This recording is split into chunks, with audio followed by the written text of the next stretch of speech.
We start this news hour with a developing story. Armenia's prime minister says 49 of his country's soldiers have been killed in violence with Azerbaijan.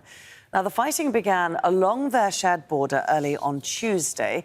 Armenia says the Azerbaijani army began shelling military positions around 3 cities, but Azerbaijan says it was responding to a build-up of Armenian landmines and weapons. Leaders are working to stabilise the situation. Let's bring in Elnur Mammadov. He's the Deputy Foreign Minister of Azerbaijan and joins us now from Baku. Thanks very much for taking the time. Just, first of all, give us an update on the situation along the border. Is there a ceasefire that is now holding, or are we still seeing fighting? Well, Armenia has been shelling Azerbaijani military positions for a few weeks now, which shelling has been intensified over the last few days. And over the same few days, Armenia started amassing heavy weaponry and armament along the deemed border between Armenia and Azerbaijan.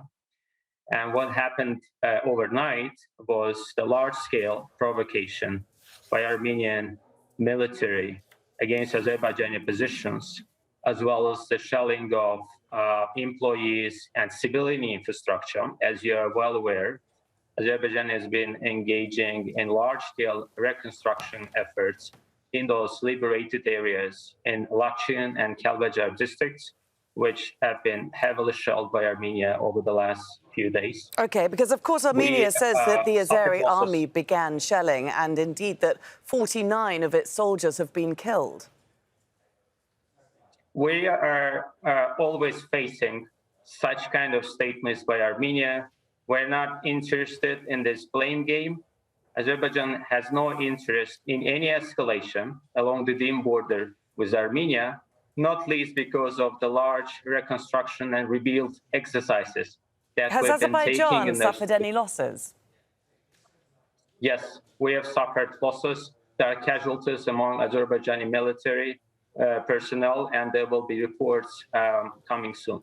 OK, what is the significance of these areas where this fighting is happening? Because it's not the Nagorno-Karabakh region, is it?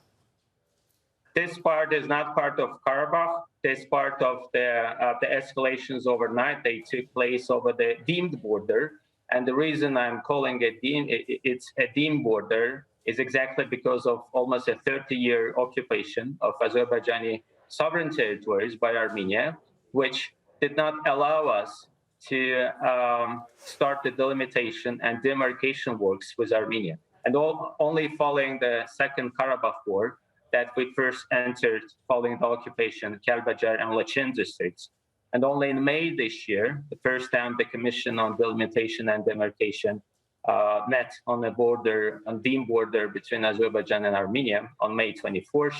And so far, there have been only 2 sessions of that commission in order to engage in delimitation works that we've been precluded from starting over the last 30 years. So in terms of the if I can just jump in there, because I just want to get an idea of the situation along that border, because since the 2020 war between Azerbaijan and Armenia in Nagorno-Karabakh, there have been Russian peacekeepers situated along this area. Where are they now? What is their status? The deemed border, as we've been discussing so far, this is not the area where the Russian peacekeeping troops are temporarily deployed. They are temporarily deployed in Karabakh.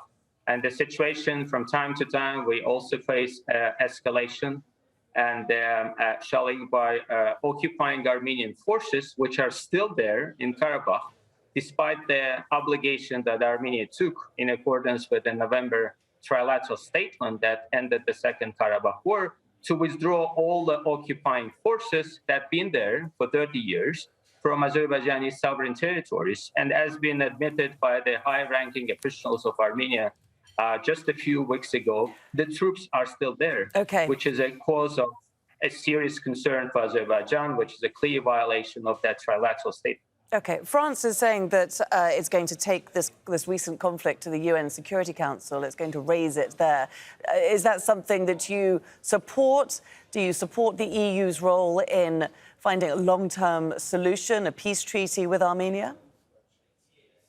The European Council President, he's been very active in bringing the leaders of two nations together. The latest meeting took place in Brussels on August 31st. And it is regrettable that this escalation and provocations by Armenia is happening against that backdrop. In a situation where we're hoping to finally achieve a peace with Armenia, whereas the only thing that we're witnessing are tactics and delays on the part of Armenia not to start the peace process, not to nominate its representatives to the peace commission that we propose would be established. Although they formally declared that they are accepting 5 principles for peace that Azerbaijan proposed back in March, still there is not much progress on that front, and the provocations are continuing. So this is very regretful that we're witnessing this. Okay, Elnur Mammadov, we appreciate you taking the time to join us there from Azerbaijan. And we should point out, of course, that Armenia counters what that view is and says that Azerbaijan indeed started this latest flare-up of violence. We will be getting both sides of this story throughout the day.